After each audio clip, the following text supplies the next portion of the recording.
In this video I'll show you how to create this amazing Space Invaders game in Algorithmically. This is what we will be building. A player-controlled ship that fires at the incoming mobs, the goal being to destroy them before they land. Bullets fire pew pew pew and shoot the mobs down. Haha, you gotta love the AI voice. There's score and there's speed that increases as you destroy more mobs, eventually making it impossible to keep up with the incoming invaders. So let's see how we do that in the flowchart. I'll do what I do with all my Algorithmically games, which is to create a game loop with 3 functions, one to process user input, another to run the game logic or update, and the last to draw the game screen. This is how most other game engines work. So every frame we will process input, update, draw, process input, update, draw, and so on. I'll make a user function for each of these, and a variable called exit to let the user rage quit. And this is the first functionality we're going to implement, quitting. To do that, in our process input function, we just check if the user has pressed the X key, and if so, we will set the exit variable to true, which will evaluate the loop condition to false and exit the loop. To see something on the screen, we will call enter graphics mode when the game starts and exit graphics mode when the game ends. These are system procedures. Let's test it. Click the Run button. We have the graphics window here. Now the game loop runs. Let me press X. We exit graphics mode and the game ends. Let's do that again. Run. Press X. Amazing. We have just coded our first user interaction. The next functionality we will build is the ship controllable by the player, the ship that stays at the bottom of the screen and moves left and right. That means the Y coordinate of the ship will never change, it will be constant, so we only need a variable for the X coordinate, which we will call player_X. I find it very useful to have another user function called init_variables, where we initialize everything to the values we want. This function is very useful because we can call it at when the program starts, and we can also call it every time the user wants to start a new game. For now, in this function we only initialize player_x to 160, because our screen is 320 pixels wide and 200 pixels tall. 320 divided by 2 is 160, the player starts in the middle. Let's call init_variables at the start. In order to actually see something on the screen, let's also implement some drawing. I like to keep my main draw function simple. Specifically, it should just call a sequence of other draw_something functions. Let's create some stubs for these functions. We want to draw the player, the mobs, the bullets and the user interface, meaning the score and speed. Let's make the draw function call all these empty stubs and then implement draw_player. In draw_player, we will call a series of system procedures that will draw the ship we just saw, which is a few green lines. Plot draws a pixels and sets the current graphics location at that position. The X coordinate is of course player_X and the Y coordinate is 180. We have the screen height 200 pixels, the ship will be 10 pixels tall, and we leave some 10 pixels buffer just in case we want to later add land or scenery or something. Yeah, I forgot to set the color, so the first thing we do is to set the color which will be used by all the following procedures. From that plot location, let's draw the first line and test our program.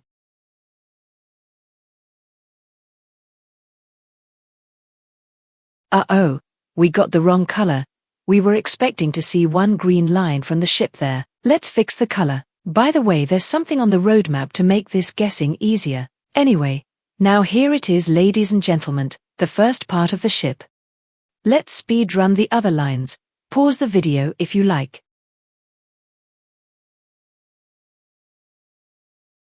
Okay, now let's test it. Amazing. Wow, we have our ship, ladies and gentlemen. F4 makes the graphics full screen. Let's do a quick recap. This is our draw_player function which draws the lines that make up the player ship, and this is the big draw function which calls draw_player and empty functions or stubs for the other things we will be drawing.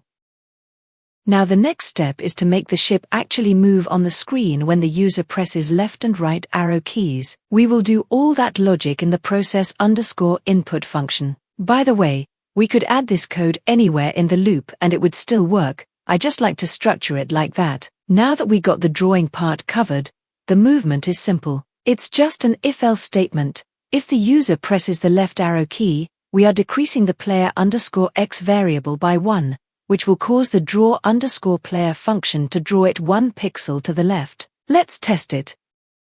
Haha, didn't see this coming. I always forget. Two things are wrong here. First, the screen is not cleared between frames, so the old ship is still at the old position when we draw the new ship on top of it, so we see dozens of overlapping ships. Second, the ship moves way too fast, and that's because we did not add any delay between our frames, so the game just uses up all the CPU. Let's fix the speed part first by adding a 10 milliseconds delay, or sleep, in between frames in the game loop. This will make our game run at approximately 100 frames per second. Let's test that.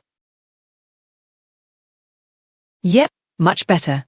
To fix the other issue, we add a call to clear screen in the draw function, at the very top, so every frame, before actually drawing anything, our game will clear the screen. Let's test that too. Amazing. It just works. It goes out of the screen, but it works. We fix the out-of-screen issue by changing the condition here. We want player_x decreased if the user presses left and player_x greater than 20, leaving some buffer in case we want to add some border eye candy later. While we're here, let's add the code to make the ship move to the right as well. We copy the left logic and paste it, then change it accordingly. Let's test it. Yep, no more out of screen, but it stops here.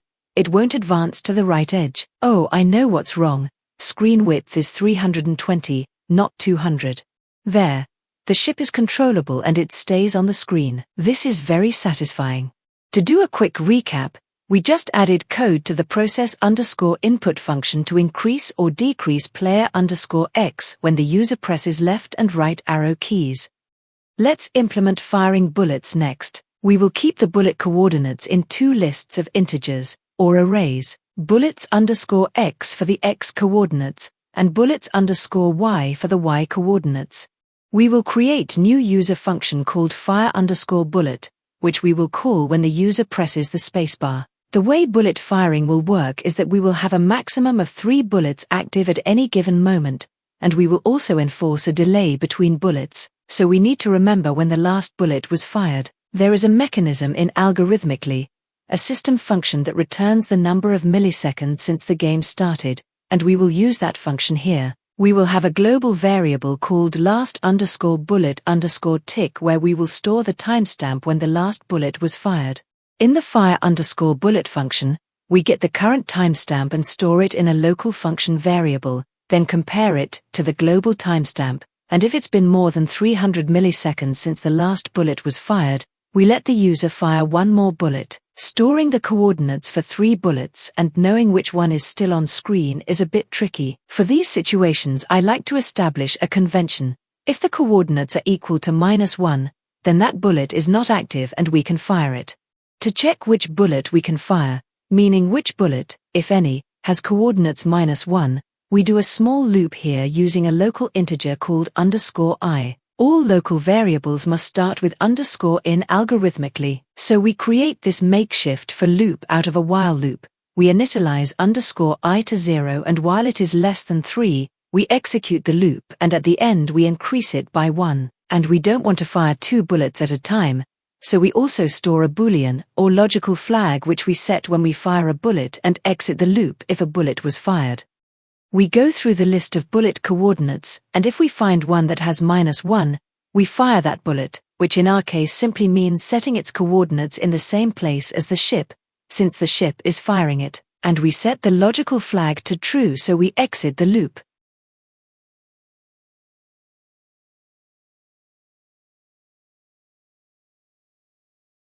Now let's make the bullet actually fire. We go to process_input and add one more if statement there. If the spacebar is pressed, we call the fire_bullets user function. We have to remember to initialize the bullet coordinates to -1, because initially there is no bullet on the screen, We do that in a loop in init_variables. We set both x and y bullet coordinates for all our 3 bullets to -1. And in order to actually see something, we have to actually draw the bullets. To make it easier, I have copied the loop from the init function and pasted it in draw_bullets. Here we set the bullet color to 7, which is gray, and then check if need to draw the bullet or not. Our convention was that coordinates -1 means the bullet is not active, so we skip -1s and draw the rest. For that we draw a plot at the bullet coordinates, and then a straight vertical line that is 10 pixels tall. Now we're ready to test our game. We don't expect the bullets to move, but we do expect them to show on the screen. Okay, so I am pressing the spacebar but nothing happens. Assuming I did something wrong in fire_bullet, I noticed that I forgot to set the last _bullet_tick once the bullet was fired. This was indeed an issue which would have come up later, so it's good we fixed it, but not the issue preventing any bullet from showing up on the screen. Looking more closely, I cannot figure it out, so I set a breakpoint here and run in debug mode.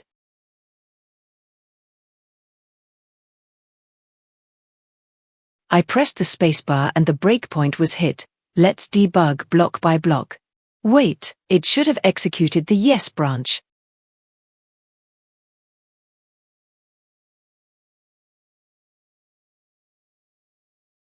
Oh, I got the condition wrong. Believe it or not, it took me a few good minutes to figure it out. If you spotted it earlier, you are the GOAT.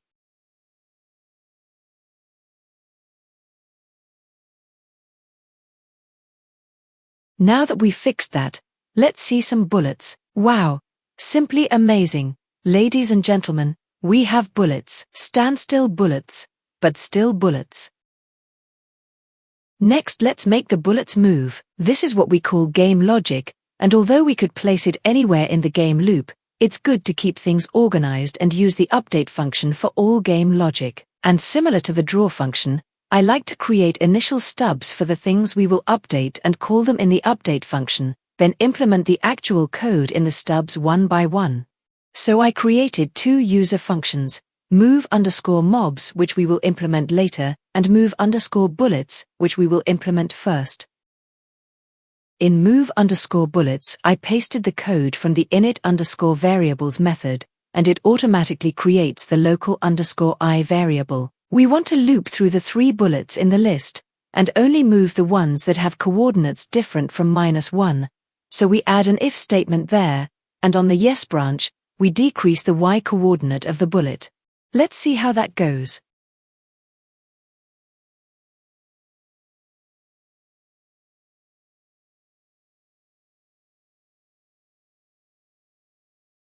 Oh, the first bullet is normal, but the next ones are very weird. Let me take a closer look.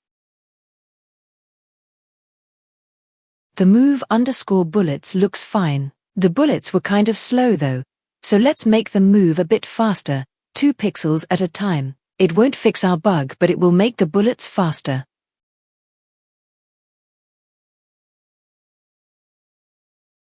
Same weird bug, but faster bullets.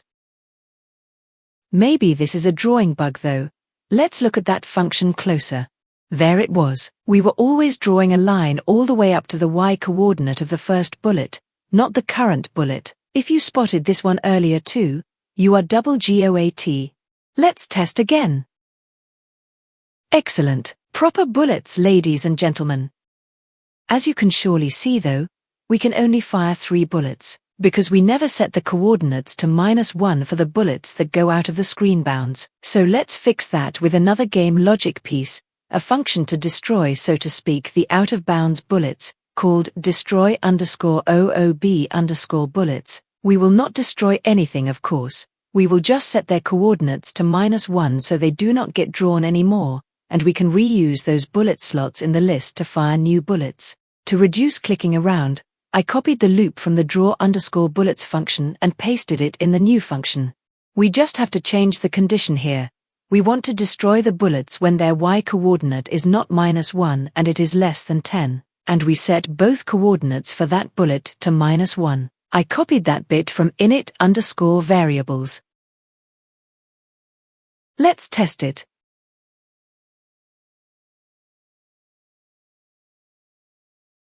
Oh, this is just amazing. This is very satisfying.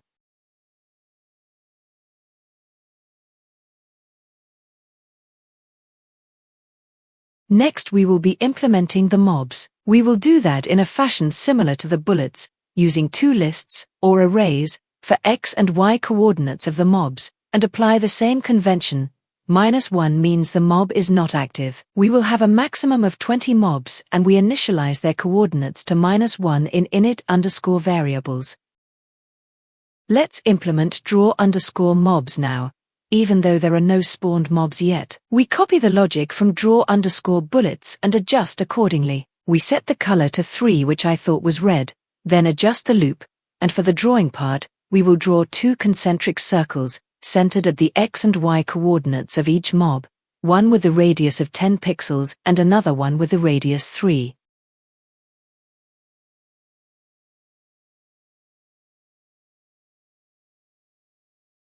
Now we will create the spawn_mob function, which is probably the most complex function in the entire game. Pause the video to check it more carefully if you like. It is similar to fire_bullet, and we start by copying that code. We want to spawn only one mob, in the first available slot, that has coordinates -1, but this time we want the mob to spawn at the top of the screen and at a random x coordinate. The variable named fired would have worked just fine, but I renamed it to spawned. We also need to remember when the last mob was spawned, so we need another global similar to last_bullet_tick. I called it last_mob_tick, and we want new mobs to spawn no sooner than 1 second from the last spawned mob, so we set the condition to 1000 milliseconds. But the thing is, we don't want mobs spawning every second, as that would be too predictable, so let's add some more randomness in there. Initially, let's make the mob spawn after 1 second only if a random number between 0 and 1000 chosen in that frame is less than 30, and will adjust after some testing. We set the x coordinate of the new mob at a random position between 20 and 300 and the y coordinate to 20. Now we can add spawn_mob to the update function and test it out.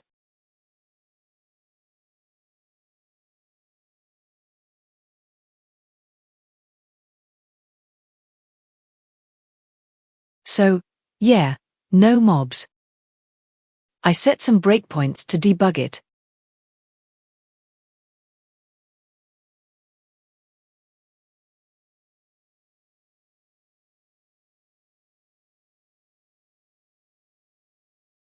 Yeah, so that condition is never met. It never goes to the yes branch.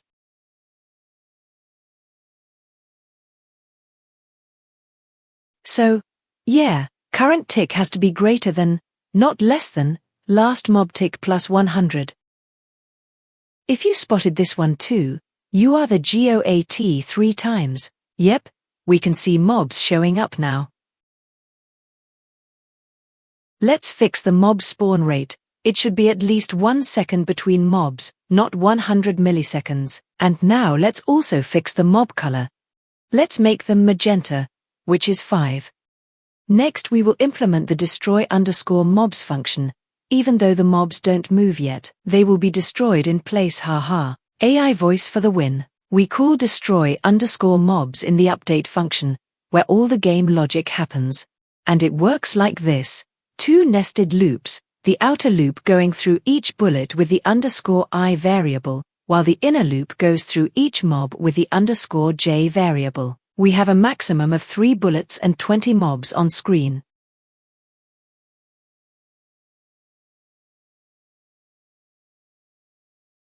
We exclude the inactive ones, which have coordinates -1, and for each remaining bullet mob pair we check for collisions.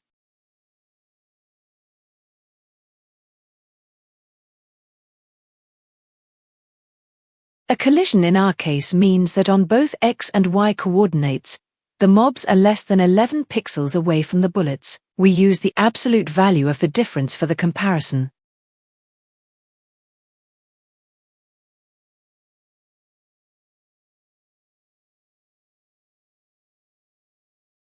If there is a collision, we destroy the mobs, by setting their coordinates to -1.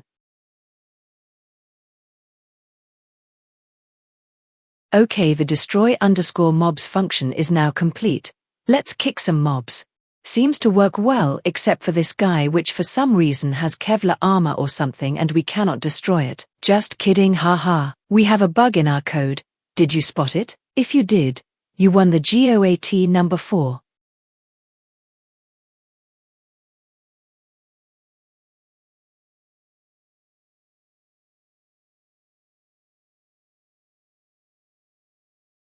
We are increasing _J before the actual collision detection, so we effectively skip the first mob. We start with the second. Moving the increase assignment after the detection should fix it. Yep, much better. Next, we implement the move_mobs function. For convenience, we copy the loop from draw_mobs and change it so that instead of drawing, it increases the y coordinate of each active mob.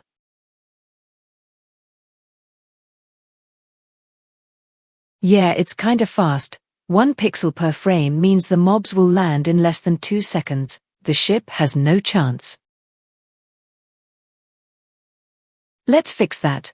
We introduce a new global variable called speed. Let's rename last_mob_tick to last_mob_spawn_tick to avoid confusion, because we'll introduce another mob tick variable called last_mob_move_tick, which we need for proper speed implementation.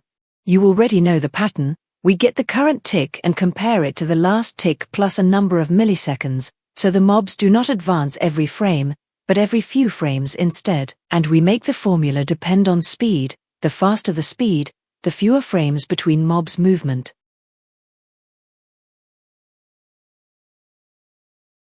And we move the movement logic on the yes branch of the condition.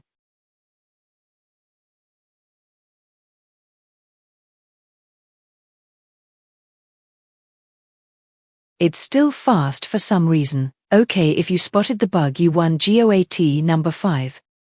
We forgot to update last mob move tick to the current tick, so the move condition was always met.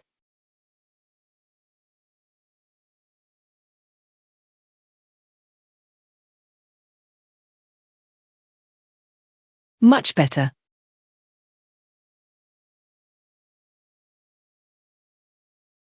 Now let's implement the score functionality. This is very simple now. We create a new global variable called score, which we initialize to 0, and while we're at it we also initialize speed, and then every time we destroy a mob, we increase the score. For every 10 destroyed mobs, we also increase the speed by 1. We use the modulo operator for that condition.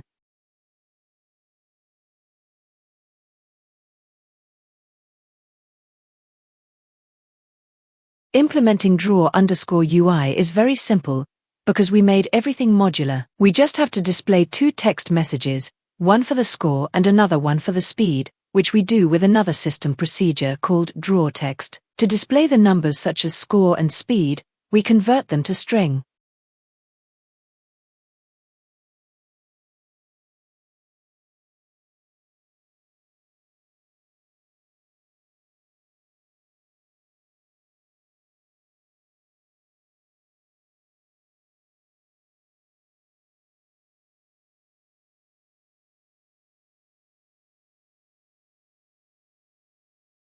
Yep, this definitely works, and works well. If you noticed the flickering, by the way, you are the GOAT number 6. We will deal with it a bit later.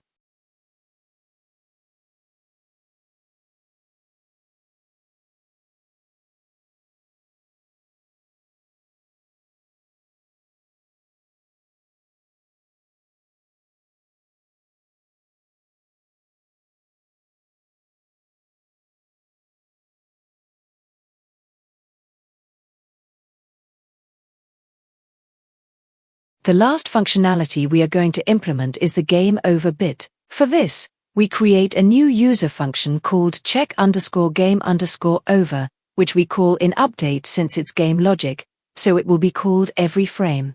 Then we create a logical variable called game_over, which we initialize, of course, to false. For the game over code, we need to loop through the mobs and check if their Y coordinate is close enough to the bottom of the screen to declare game over. To make it easier for ourselves, we copy the mobs loop from move_mobs, since it already has almost everything we need. We just change the condition in the loop and say that if the Y coordinate of the mob is greater than 180, then we set the game_over flag to true. For now, game_over is just a variable that we set, but it doesn't do anything. We do not use it anywhere. Let's make it actually control when the game is over. First thing we want when the game is over is for the entire game to freeze. Now, since all our game logic is in update, we can easily freeze everything by simply running update only if game_over is false. Another thing we want to happen is to display the game over message. For that, we create the draw_game_over function, which will check the game over flag, and if it's true, it will display a game over message.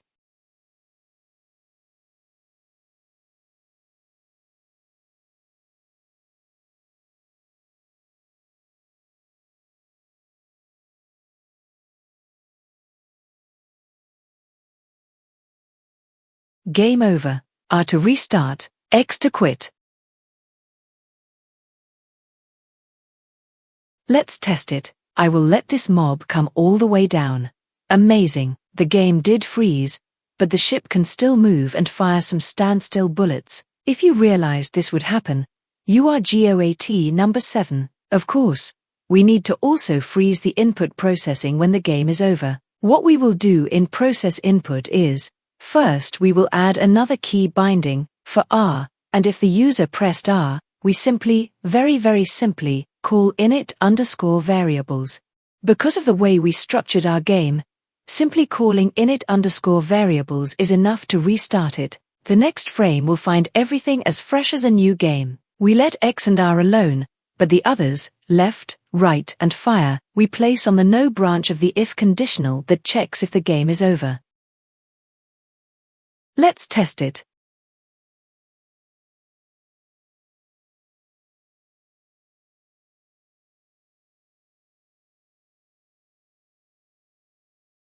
Yep, R for restart works, and I'm sure you noticed the flicker again. Algorithmically makes it very easy to deal with flicker when you use game loops like the one we just implemented. It's just another system procedure called flip screen, which we call at the end of our draw function. Check this out. Flickering is gone. It works like this.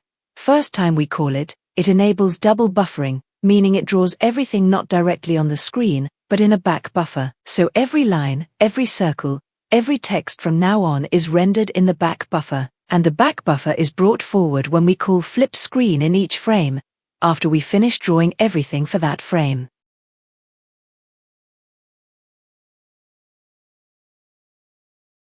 Okay, this was it. Thank you for watching this all the way to the end.